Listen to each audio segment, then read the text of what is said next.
Bonjour à toutes et à tous, bienvenue sur Soldats du Salut et bienvenue dans une nouvelle étude biblique qui va s'attaquer cette semaine au chapitre 20 du livre de la Genèse.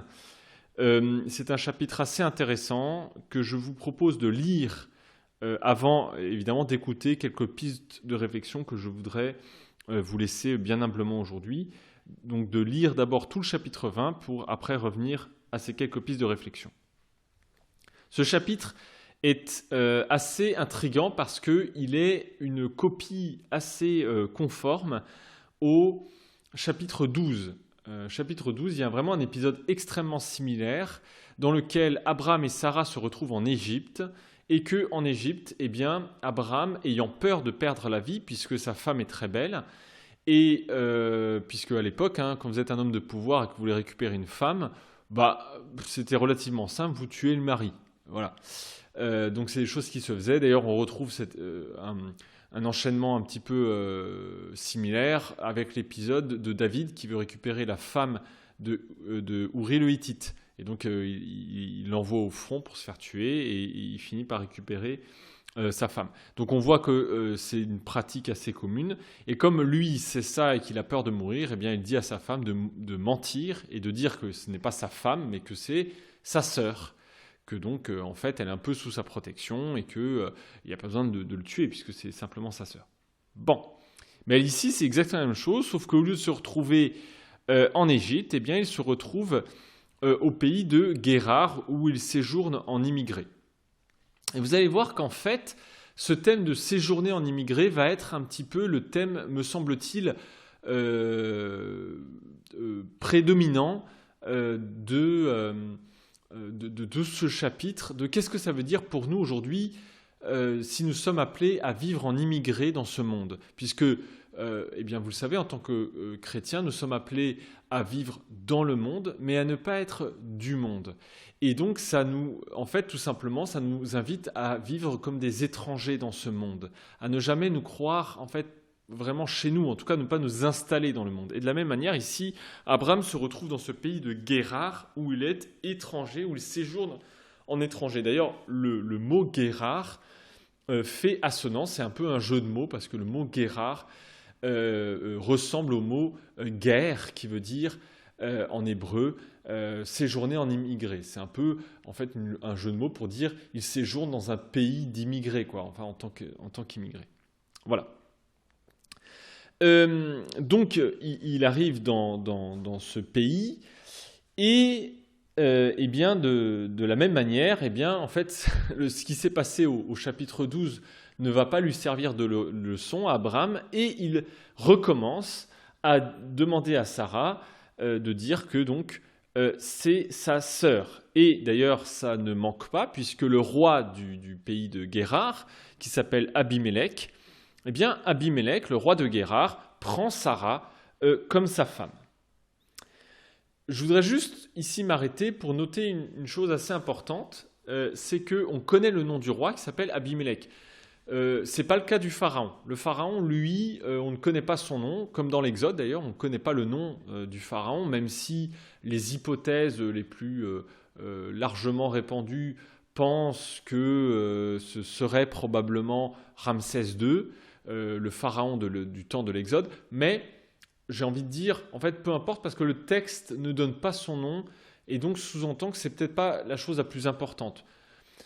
Ici, on donne son nom, et en fait, dans la Bible, on donne jamais un nom pour rien. Retenez toujours que dans la Bible, on donne un nom parce que les noms ont des significations et parce qu'elles marquent quelque chose. Et ici, ce nom, Abimélec, ça veut dire « mon père est le roi », ou plutôt « le roi est mon père ». On peut traduire dans les deux sens. Abi, ça veut dire mon père, et Mélec, ça veut dire le roi. Et on va voir à la fin, quand je vais donner un peu une conclusion au texte, eh bien, vous allez voir que ça, à mon avis, a un sens très important dans ce texte. Mais j'y reviendrai un peu plus tard. Il y a aussi une immense différence par rapport à l'épisode du chapitre 12, c'est que dans le chapitre 12, eh bien, le pharaon est directement touché par des fléaux jusqu'à ce qu'il comprenne que c'est parce qu'il y a un truc qui cloche avec cette femme qu'il vient de prendre, avec Sarah. Ici, en fait, Dieu avertit Abimélec. Il avertit dans un rêve, dans un songe. Je précise que c'est la première fois qu'on fait une mention d'un rêve, de Dieu qui parle dans un rêve. Et c'est assez important parce que ça va avoir une consonance avec deux épisodes, enfin deux personnages très importants de la Bible. C'est d'une part Joseph, puisque Joseph est un personnage qui va travailler avec le pharaon et qui va être introduit auprès du pharaon parce qu'il sait interpréter les rêves. Et puis aussi le personnage de Daniel, qui a aussi de forts parallèles avec le personnage de Joseph, qui lui aussi va interpréter les rêves du roi de Babylone. Dans les deux cas, on voit un roi étranger qui reçoit un message de Dieu dans la part de rêve. Et donc on voit un peu une espèce d'écho dans ces situations-là. Et dans ce rêve, Dieu dit à Abimélec, tu vas mourir à cause de la femme que tu as prise, parce que cette femme, elle est mariée. Je fais une petite parenthèse pour dire que, en fait, c'est intéressant parce que mot à mot, il dit parce que cette femme habite avec quelqu'un d'autre. Et encore ce thème de habiter, vous voyez, il ne dit pas simplement elle est mariée, il dit elle habite avec quelqu'un d'autre, en tout cas en grec. Et je trouve que c'est assez intéressant parce que c'est le thème de habiter dans une terre étrangère. Vous allez voir que c'est un thème qui va revenir. Mais encore une fois, je vais y revenir un peu à la fin parce qu'à la fin, il y aura un peu une conclusion qui va rassembler tout ça. On nous dit après au verset 4 qu'Abimélec ne l'a pas encore, s'est pas encore approché d'elle, il ne l'a pas touchée. En gros, ça veut dire qu'il n'est pas couché avec elle, pour dire la chose un peu crûment. Et donc en fait, Dieu l'avertit un peu en avance. Il est plein de compassion avec Abimélec, et donc il l'avertit en avance. Et là, Abimélec, d'un coup, dit, donc là on est au verset 5, « Seigneur, vas-tu vraiment tuer un juste ? Ne m'a-t-il pas dit lui-même que c'est ma sœur, tandis qu'elle-même disait, c'est mon frère ? J'avais un cœur intègre et des mains innocentes quand j'ai fait cela. Et donc, en fait, il essaie de plaider sa cause en disant « Attends, j'étais pas au courant, je ne savais pas, j'avais un cœur sincère quand j'ai fait ça. » Notez qu'il l'appelle Adonai. Adonai, ça veut dire « mon Seigneur ». D'accord ? C'est d'ailleurs la manière dont les Juifs appellent le nom de Dieu. Vous savez que les Juifs, par respect pour Dieu et pour le nom de Dieu, ne prononcent pas le nom de Dieu, le fameux tétragramme, les 4 lettres qui forment le nom de Dieu, dont on ne sait pas exactement comment ça se prononce, tellement ils ne le prononcent pas. Mais à la place, ils disent Adonai, ils disent mon Seigneur. Voilà, je voulais simplement noter ça. Et donc, il dit, est-ce que tu vas vraiment faire mourir un juste ? C'est assez intéressant cette remarque parce que, en fait, littéralement, il dit, est-ce que tu vas vraiment faire mourir une nation, même si elle est juste ? C'est le mot goy en hébreu qui, petit à petit, donc qui veut dire les nations, qui petit à petit sont venues à désigner bien tout simplement les païens, c'est-à-dire les non-juifs. Et donc, alors, en fait, pourquoi il dit une nation ? Premièrement, parce que probablement, en fait, il est roi et donc il s'intéresse aussi à tout son peuple. C'est-à-dire qu'il ne veut pas que lui et tout son peuple soient touchés. Mais aussi, derrière, il y a la question de, en fait, probablement, Abimélec parle ici un peu de manière prophétique, un peu pour parler, parce qu'il n'y a pas encore de juifs, non-juifs, de goy et de juifs et de goy ici. Mais ici, de manière prophétique, probablement qu'il parle un peu ici de gentils, de nations, au sens, en fait, ce que ça va prendre plus tard, au sens de vas-tu faire mourir, en fait, les justes, alors qu'ils ont, ils ont agi de manière un peu ignorante. Donc, ce thème de juste est assez intéressant, parce qu'on va noter qu'il y a des justes parmi les goy.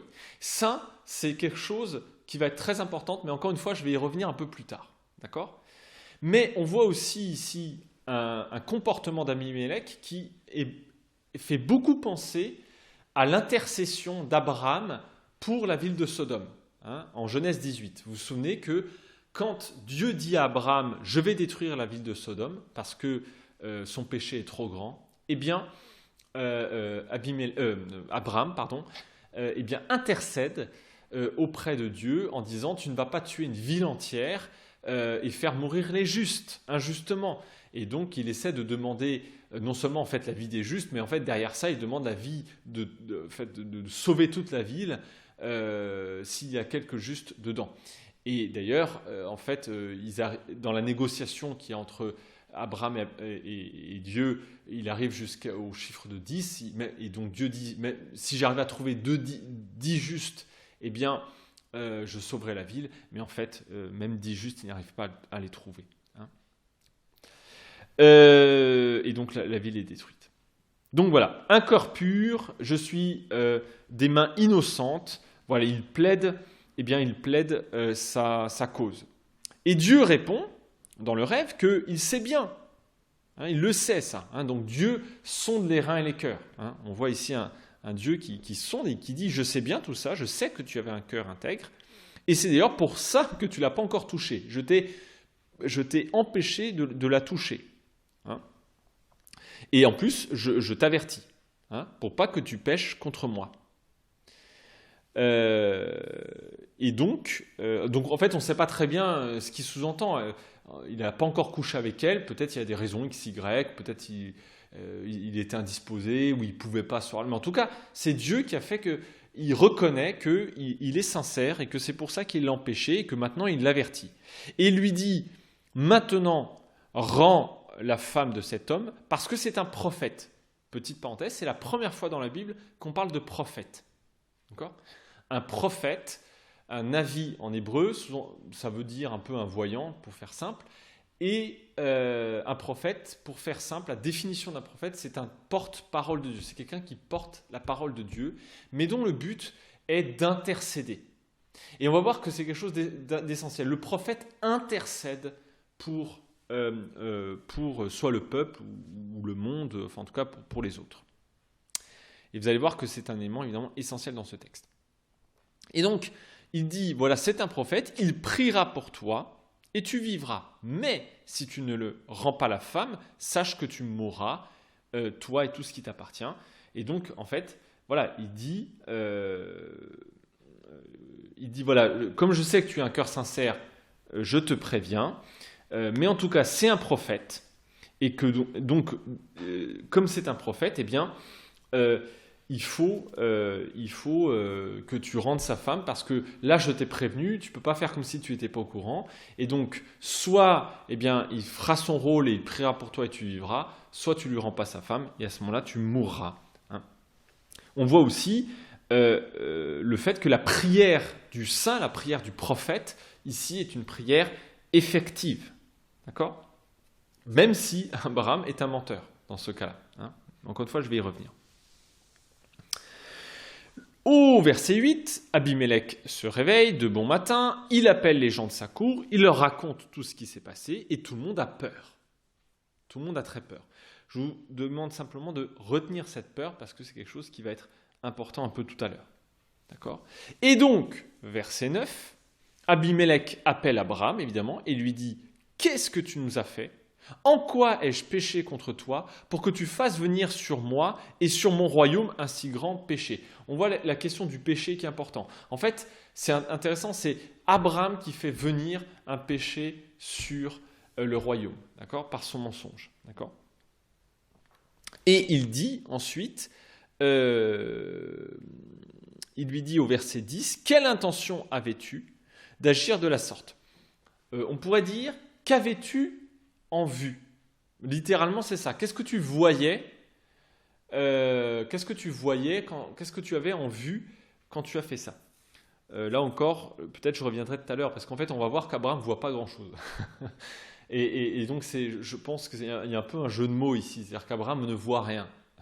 Alors qu'en plus, c'est un prophète. Un prophète, c'est-à-dire quelqu'un qui voit, et en fait, il ne voit pas grand-chose. Donc on voit que, quelque part, Abraham est aveuglé. Et il est aveuglé par quelque chose de très important, ce dont on va voir tout de suite. Parce que, au verset 11, Abraham répond et dit « Je me disais qu'il n'y avait certainement aucune crainte de Dieu en ce lieu et qu'on me tuerait à cause de ma femme. » Là, je m'arrête juste là. Qu'est-ce qu'il dit? Il dit, je pensais qu'il n'y avait pas de crainte de Dieu. Alors, mot à mot, c'est pas, en fait, cette question de crainte de Dieu, on pourrait aussi la traduire par de la piété, d'accord? Donc une révérence envers Dieu, disons ça comme ça. Mais ça, c'est assez intéressant parce que je voudrais juste m'arrêter là.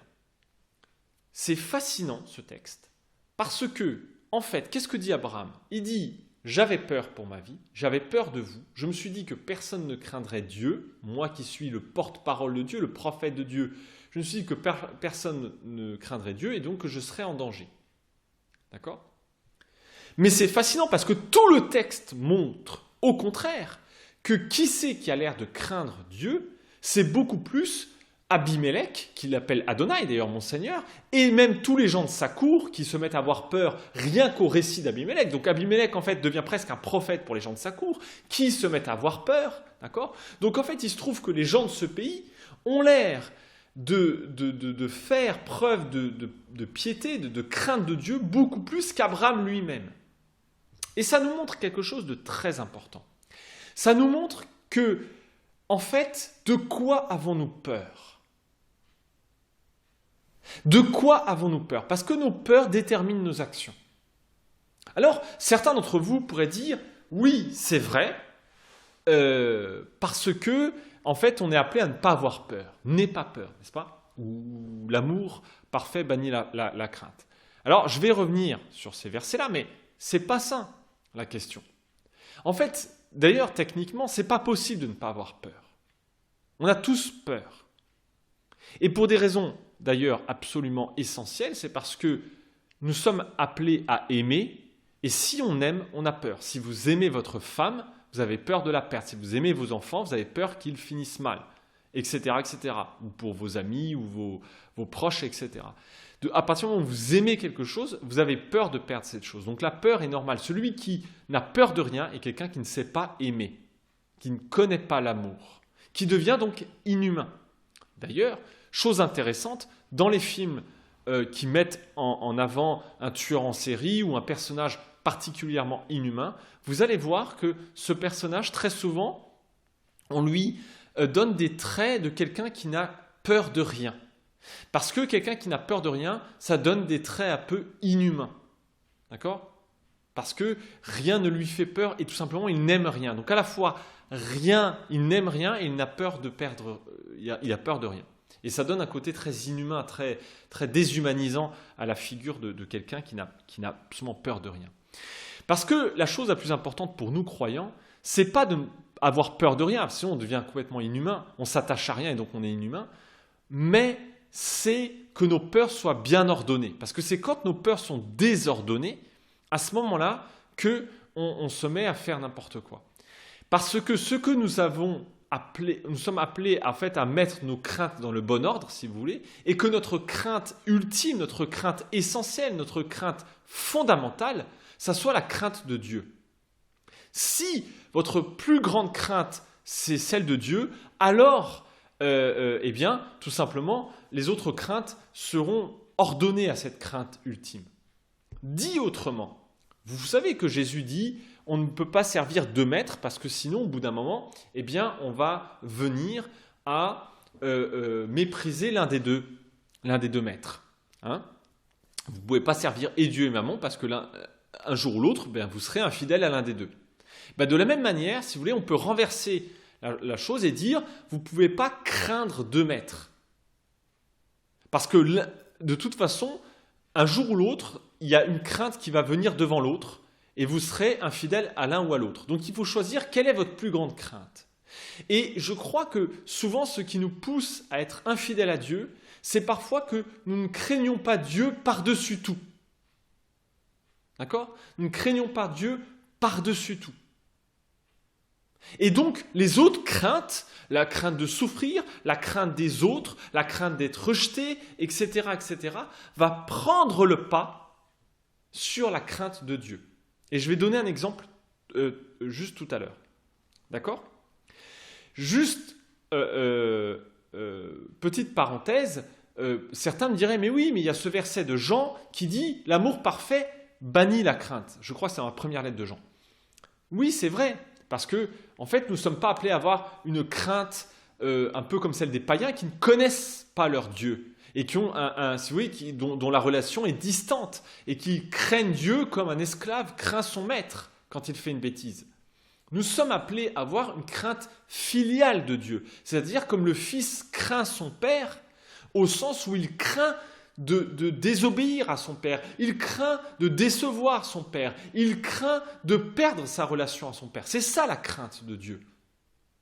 Et si cette crainte de Dieu, pour nous qui sommes les enfants de Dieu, on la met toujours en avant, ça doit être notre plus grande crainte, ou dit autrement, ça doit être notre plus grand amour, si vous voulez, eh bien alors, le reste des amours et le reste des craintes, eh bien, resteront bien ordonnés. Ici, Abraham a une crainte plus grande que celle de Dieu, puisqu'il craint les gens de ce pays. Il se dit, ces gens ne craignent pas Dieu et donc ils vont attenter à ma vie. En plus, il ne fait même pas confiance à Dieu, enfin là-dedans, hein, on voit un peu tout ce qu'il y a. Et donc, eh bien, il se met à être infidèle à Dieu, puisqu'il se met à mentir. À mentir, et au lieu d'agir en prophète et d'être source de bénédiction, il attire sur le pays de Guérar, sur son roi et sur son royaume, un grand péché. Il attire la colère de Dieu, il attire le fléau de Dieu sur ce pays. Donc vous voyez comment, en fait, il en vient à être infidèle à sa vocation. Parce que sa crainte la plus grande n'est pas en Dieu. Hein, vous voyez ? Et donc, en fait, c'est intéressant de voir comment les choses se renversent. D'ailleurs, vous voyez, au lieu de chasser le péché, d'un certain point de vue, de dénoncer le péché, il attire le péché. Et ça montre que quand on est infidèle à Dieu, eh bien, c'est pas simplement pour nous le problème. Quand on est infidèle à Dieu, c'est pas simplement que notre vie spirituelle diminue, qu'on est moins bien dans notre relation avec Dieu, notre vie spirituelle, etc. C'est pas simplement nous le problème. C'est que je rappelle qu'en tant que croyants, nous avons fondamentalement une vocation. Il s'agit pas de nous.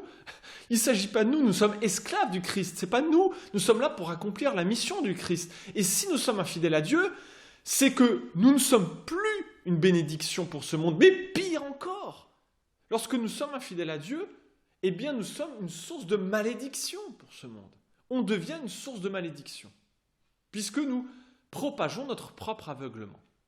Et ici, la figure d'Abimélec et de son royaume, mais particulièrement d'Abimélec, vient contraster ici la figure d'Abraham. Là où Abraham aurait dû être une source de bénédiction, il devient une source de malédiction, et c'est plutôt Abimélec qui fait preuve d'une grande piété, qui fait preuve d'une grande attention et crainte des paroles de Dieu. Là où, en fait, c'est Abraham qui aurait dû porter la parole de Dieu. Fascinant aussi de voir que Abraham ne porte pas, il est prophète, il aurait dû porter la parole de Dieu, mais parce qu'il est infidèle à sa mission, eh bien Dieu choisit un autre chemin.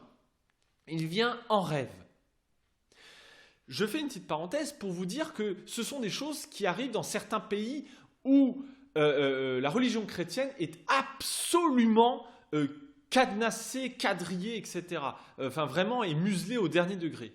Et notamment récemment en Irak et en Syrie, évidemment, c'est très, très, très, très, très difficile pour les chrétiens en ce moment. Et c'est intéressant de voir qu'on voit se multiplier des cas de gens qui rencontrent Jésus dans leurs rêves. Vous voyez, quand la parole physique est bloquée, soit parce que on persécute les prophètes, enfin les porteurs de la parole de Dieu, donc les prophètes, le peuple de Dieu, et soit parce que le peuple de Dieu est infidèle, eh bien Dieu vient par d'autres moyens. Et ça, je trouve que c'est assez fascinant, n'est-ce pas ? Mais je voudrais peut-être donner un exemple historique. Pendant la Seconde Guerre mondiale, il y a des gens, entre autres des chrétiens, pas que, mais il faut dire ce qu'il y a quand même beaucoup de chrétiens, donc des prêtres, des pasteurs, des officiers de l'armée du salut aussi, qui ont protégé des juifs. D'accord ? Quelque chose qui était fait évidemment au péril de leur vie, puisque c'était absolument interdit, et que vous y passiez, j'ai envie de dire, si vous cachiez des juifs. D'accord ? Eh bien, c'est fascinant quand on y réfléchit. Parce qu'aujourd'hui, en 2021, là, où aujourd'hui on a des grands débats sur vous avez le droit d'avoir une religion, mais il faut que la loi de la République soit au-dessus de votre propre loi, je suis désolé, mais moi je ne suis pas d'accord. Parce qu'il fut un temps où des gens se sont levés pour dire « ma loi à moi, ma crainte de Dieu est supérieure à la loi », à cette époque, la loi par exemple de Vichy, ou ça peut être en Allemagne, etc. Enfin bref, en tout cas, la loi qui demandait de dénoncer les Juifs, eh bien, ma crainte de Dieu est supérieure à cette loi. Et au péril de ma vie, donc ces gens avaient plus peur de désobéir à Dieu que de perdre leur vie. Et donc, ils ont sauvé des Juifs. Chose très intéressante, vous savez que quand ils sont reconnus, quand on reconnaît ce qu'ils ont fait, eh bien, ils ont un titre particulier qui s'appelle les justes des nations. D'ailleurs, à Jérusalem, vous avez des mémorials qui sont faits pour les justes des nations. Quand on reconnaît, quand on fait un travail historique pour voir est-ce que cette personne a bien protégé, quand on arrive à prouver qu'effectivement il y a eu quelque chose, que ce n'est pas simplement une rumeur, et oui effectivement, eh bien on décerne une espèce de titre, si vous voulez, qui est un titre de juste des nations. Et c'est en fait très intéressant de voir qu'ici, c'est exactement ce que disait Abimelech. Est-ce que tu vas faire périr un juste, une nation juste ? Et donc ça montre qu'en fait, les justes, ce n'est pas simplement le peuple de Dieu qui est juste, mais qu'il y a aussi des justes parmi les nations. D'accord ? Donc déjà, on voit que dans l'Ancien Testament, en fait, on voit que le juste, celui qui craint Dieu, ce n'est pas simplement son peuple. Et que parfois son peuple craint moins Dieu que certains païens. Donc on voit que, vous voyez, pour ceux qui savent lire un peu à la lumière du Christ, on voit qu'en fait cette séparation entre les justes et les non-justes, entre les juifs et les païens, eh bien en fait est relativisée. D'accord ? Elle est relativisée. Ce n'est pas simplement une question ethnique, si vous voulez, d'appartenir biologiquement à la descendance d'Abraham. Voilà un petit peu cette question de la crainte de Dieu, crainte des autres qui vont un petit peu s'opposer. Et puis, Abraham va continuer. Ah, je fais juste une petite parenthèse, oui. Certains me diront, oui mais attends, ici, il n'y a pas encore de peuple de Dieu, puisque Abraham n'a pas encore d'enfant. C'est au prochain chapitre. Oui, c'est vrai. Mais ici, il faut lire le texte de manière spirituelle et donc de manière prophétique.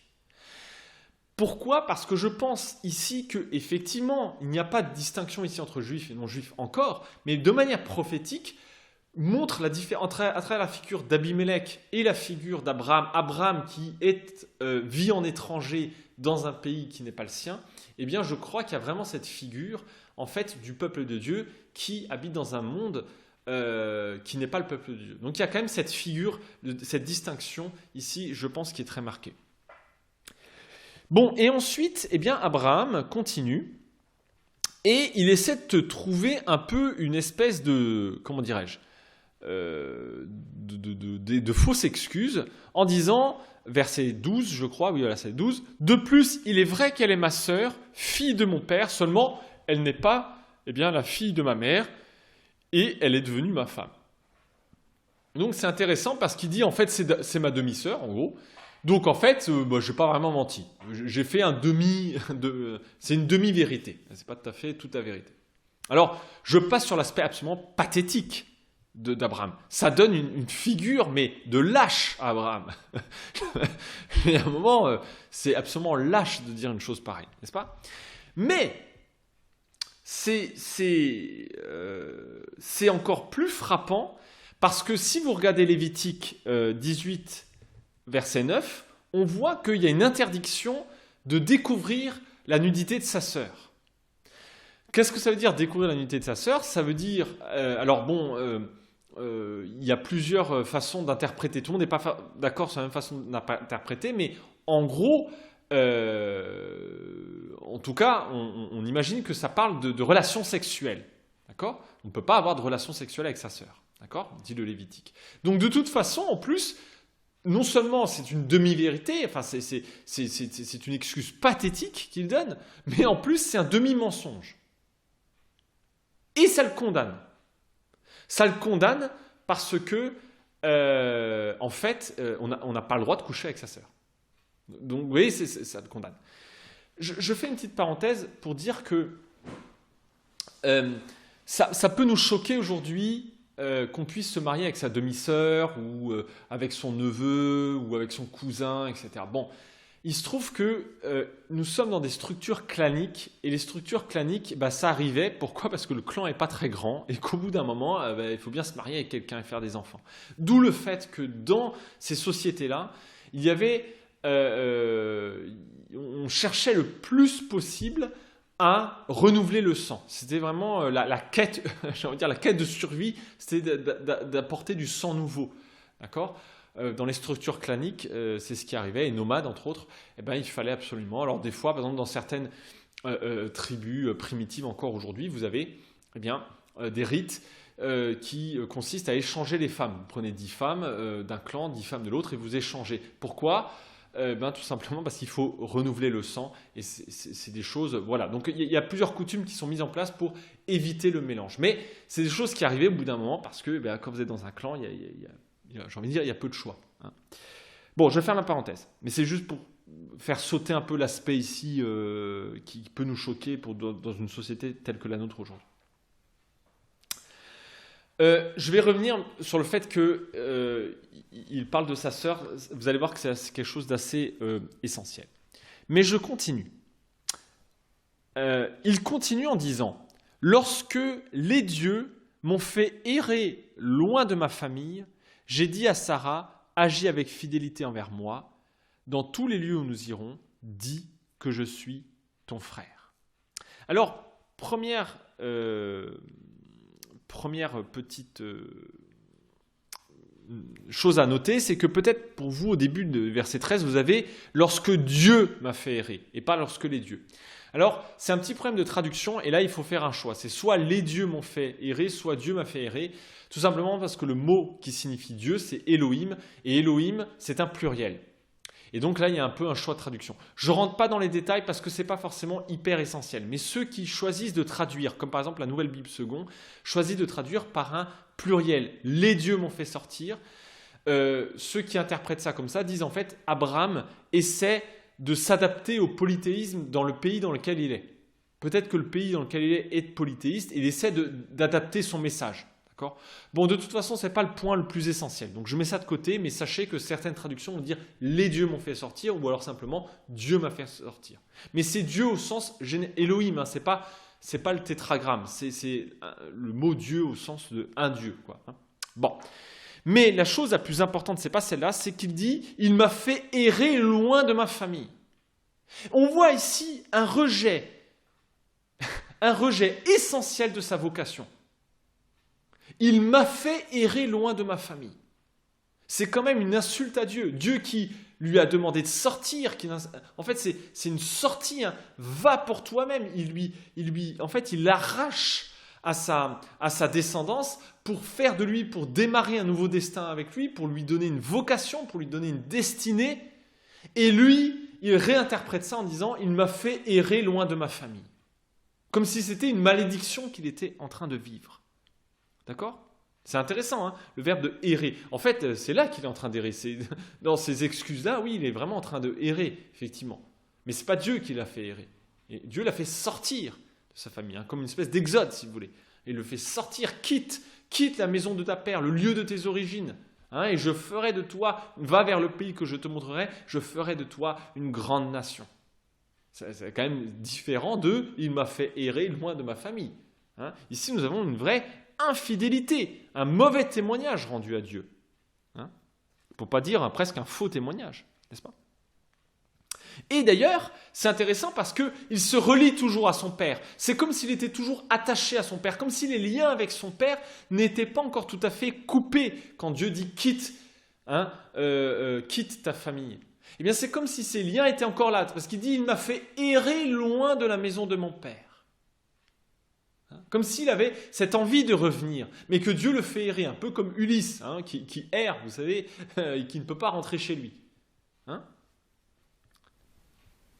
On voit un peu cet rejet de la vocation. Il n'a pas vraiment coupé les ponts avec là d'où il vient. Hein ? Et donc il demande à sa femme, il lui dit « fais-moi une faveur, hein, agis avec moi avec fidélité, et là où nous irons, eh bien, tu diras que tu mentiras. » Voilà, faisons simple, tu mentiras. Et donc c'est fascinant parce que, en fait, eh bien, Abraham n'a pas confiance dans la protection de Dieu. Il n'a pas confiance en Dieu. Et parce qu'il n'a pas confiance en Dieu, eh bien, il pousse les autres, et ici à commencer par sa femme, à mentir. D'accord ? Et ça fait penser, moi je crois qu'il y a un parallèle très fort avec Caïn. Caïn, vous savez, tue son frère Abel. Dieu vient voir Caïn et lui met en pleine face, j'ai envie de dire, le sang de son frère.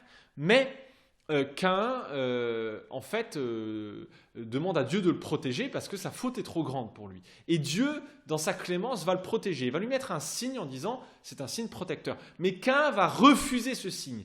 Et on dit qu'il va dans le pays du vagabondage. Hein, mot à mot, c'est le pays du vagabondage. Il va errer loin de la face de Dieu. Pourquoi ? Parce qu'il n'a pas confiance. Il n'a pas confiance dans la protection de Dieu. Et la première chose qu'il fait, c'est de fonder la première ville, qui va d'ailleurs appeler Enoch en hommage à son fils. Et donc on voit que la ville, il y a cette fondation de la ville va être dans la Bible un peu cette espèce de symbole de la rébellion de l'homme contre Dieu, de l'homme qui cherche à se sécuriser lui-même. N'est-ce pas ? En tout cas, voilà, il y a un petit peu de ça aussi chez Abraham, ici, dans ce thème de l'errance. J'erre loin de Dieu, j'ai pas confiance en Dieu, et donc je demande à ma femme de mentir. Et là, nous voyons un bouleversement, puisque Abimélec, alors que Abraham aurait ici largement mérité d'être châtié, et si Abimélec avait rendu sa femme, en tout cas, de les éjecter loin de son pays à coups de pied au derrière, si vous me permettez l'expression, eh bien, un retournement de situation, puisque Abimélec, eh bien, prend du petit bétail et du gros bétail et des serviteurs et des servantes, et il donne tout ça à Abraham. Et en plus, donc il lui rend évidemment sa femme, et en plus, eh bien, il dit, voilà, mon pays est devant toi, installe-toi où il te plaira. En plus, il lui offre cette sécurité, voyez, dont a l'air de craindre Abraham ici. On voit qu'il y a une disproportion entre la réaction d'Abraham et la réaction d'Abimélec. Là où Abraham avait mérité le châtiment, eh bien, Abimélec agit avec grâce, avec compassion. Et en fait, ça me fait vraiment penser à ce verset de Romains où Paul dit « Là où le péché abonde, la grâce a surabondé. » Là où on méritait le châtiment, eh bien, en fait, c'est la grâce divine qui est arrivée. Là, vraiment, on a cette image qui est là de manière très forte. N'est-ce pas ? Et on va voir évidemment que ce n'est pas pour rien. Donc, à la place de l'errance, il lui propose justement d'habiter cette terre-là. On verra que, évidemment, c'est quelque chose qui va être important dans la conclusion que je vais vous donner. Et à Sarah, eh bien, il offre, donc c'est au verset 16, 1000 pièces d'argent. Alors il dit d'ailleurs à ton frère, c'est intéressant, il reprend le mensonge de Sarah. Alors, est-ce que c'est du sarcasme ? Est-ce que c'est une façon une espèce de clin d'œil pour dire qu'en fait il sait, bon, on ne sait pas très bien pourquoi il dit ça, il y a plusieurs interprétations, mais ce n'est pas la chose la plus importante. La chose la plus importante, c'est qu'il donne ces pièces d'argent comme un voile devant tes yeux pour en fait sauvegarder ton honneur. Donc en fait, c'est un peu comme quelque chose qui va cacher sa nudité, comme un vêtement qui vient cacher sa nudité devant toi pour que son honneur soit sauf. En fait, c'est tout simplement parce qu'aux yeux des autres, comme il leur a donné une forte somme d'argent, c'est comme s'il réparait une erreur qu'il avait faite. Donc tout simplement, qu'est-ce qu'il est en train de dire à Abimélec ? Il est en train de dire qu'il va prendre sur lui la faute. Comme si en fait, ce n'est pas elle qui avait menti, et lui il le savait, qu'il avait quand même pris la femme d'Abraham, et que pour réparer son erreur, il donne de l'argent.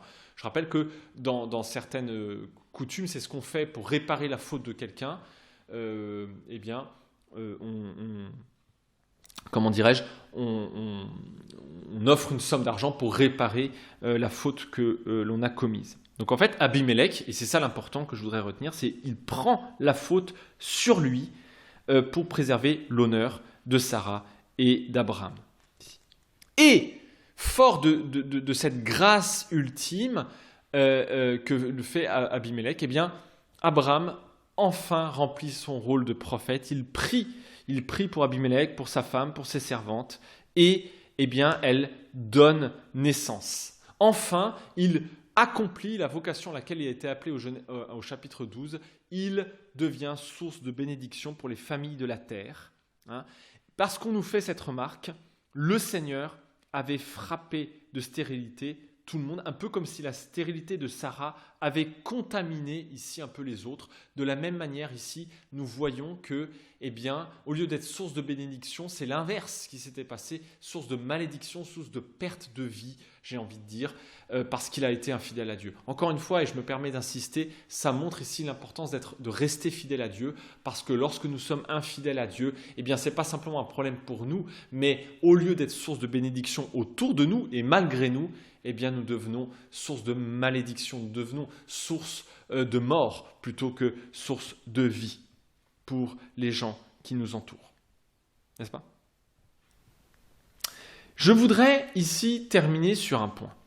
C'est cette figure d'Abimélec. Cette figure d'Abimélec, un peu pour conclure, elle est fascinante. Elle est fascinante parce que d'une part, elle est mise en contraste avec Abraham et Abimélec a l'air d'être beaucoup plus pieux, ou en tout cas craignant Dieu beaucoup plus qu'Abraham lui-même. Abraham qui ment, qui se cache, qui quand il est découvert dit des demi-vérités, etc., etc. Bref, s'enfonce plus qu'il s'enfonce. Et là où Abimélec a l'air de craindre Dieu, et non seulement il craint Dieu, mais en plus, il prend sur lui la faute, et en plus, là où Abraham aurait mérité un châtiment de sa part, ou en tout cas une forte reprise en main, j'ai envie de dire, eh bien, il agit avec lui avec une grâce surabondante. Eh bien, la figure d'Abimélec ici, mes chers amis, je pense, c'est la figure du Christ. C'est la figure du Christ qui est préfigurée, qui est, si vous voulez, dit autrement, je pense que Abimélec est rempli de l'esprit, ici, et que donc, il est comme une espèce d'écho en avance du Christ. Il rayonne du Christ dans cet épisode particulier. Je ne parle pas dans le reste de sa vie, j'en sais rien, mais dans cet épisode particulier, il y a une espèce de figure prophétique du Christ qui va déjà annoncer un peu le Christ, si vous voulez, dans cette figure ici. N'est-ce pas ? Un indice parmi tant d'autres que je vais citer, il s'appelle Abimélec. Je vous le dis, on ne cite jamais les noms au hasard. Le pharaon ne le nomme pas en Genèse 12, mais ici on dit son nom, Abimélec. Abimélec, ça veut dire « mon père est roi » ou « le roi est mon père ». Évidemment, comment ne pas faire un lien avec ici Jésus, qui est dans cette relation avec Dieu, l'appelant mon père, n'est-ce pas ? Et puis également aussi, là où Abraham avait mérité un châtiment, c'est la grâce du Christ qui vient surabonder, et c'est lui qui prend sur lui la faute de Sarah. Il offre comme un voile, comme un vêtement pour cacher la nudité de Sarah, la faute d'Abraham. Il va prendre sur lui, c'est lui qui a racheté cette faute, en donnant ce prix à prix d'or pour prendre sur lui la faute. Comment ne pas voir ici une préfiguration de la croix ? Ou encore, quand il offre à Abraham une terre d'errance, parce que Abraham se sent errant, parce qu'il n'a pas confiance en Dieu, parce qu'il rejette sa vocation, il lui dit « Viens habiter en moi ». Un peu comme si, en fait, en Christ, nous avons un appui, nous avons un abri en Christ. N'est-ce pas ? Il offre une terre d'habitation. Viens planter ta tente, ta vie dans le Christ. Mais l'autre chose intéressante, c'est la figure du Père, parce que la figure du Père est omniprésente. Abimélec, mon père est le roi, mais aussi parce qu'Abraham, je vous avais dit, dans ses excuses un peu bidons, rappelle qu'il est toujours attaché à son lieu d'origine, qu'il n'est pas encore tout à fait entré dans sa vocation. N'est-ce pas ? Et il n'a pas toujours tout à fait coupé les liens, j'ai envie de dire, avec son père. Et d'ailleurs, le fait qu'il appelle Sarah sa sœur, eh bien, fait aussi un peu comme s'il se mettait sous la protection du père. D'ailleurs, Sarah, ça veut dire la princesse. Or, qu'est-ce que la princesse, sinon la fille du roi, hein? Donc on voit ici cette figure du père. Abraham cherche tout simplement sa protection dans les choses de son ancienne vie. D'accord? Celle dont Dieu l'a tiré, dont Dieu l'a fait sortir. Mais il est encore attaché, il cherche à s'appuyer sur cette protection-là. Et donc, d'un certain point de vue, le fils du roi, Abimélec, hein, mon père est le roi, le fils du roi, donc la figure du Christ ici, assainit la relation entre Abraham et son père. En fait, il coupe la relation entre Abraham et son père afin qu'Abraham entre véritablement dans la vocation. Dans cette grâce surabondante d'Abimélec, eh bien tout simplement, Abraham peut véritablement avoir Dieu pour père. Hein? Parce que c'est ça, la vocation d'Abraham, c'est avoir Dieu pour père. Hein? Sa relation, il assainit la relation à sa vocation, puisqu'il assume en fait sa vocation d'intercéder pour le monde, et sa relation aussi mensongère avec Sarah. Hein? Donc on voit aussi que, en fait, il rétablit Abraham. Et de la même manière, puisque l'épisode d'après, en fait, on voit déjà que Abraham va être source de vie pour celle qui était stérile là dans le royaume, en tout cas dans l'entourage d'Abimélec. Il va être source de bénédiction, source de vie, et que le chapitre d'après, 21, nous le verrons, c'est là enfin qu'il va avoir un fils.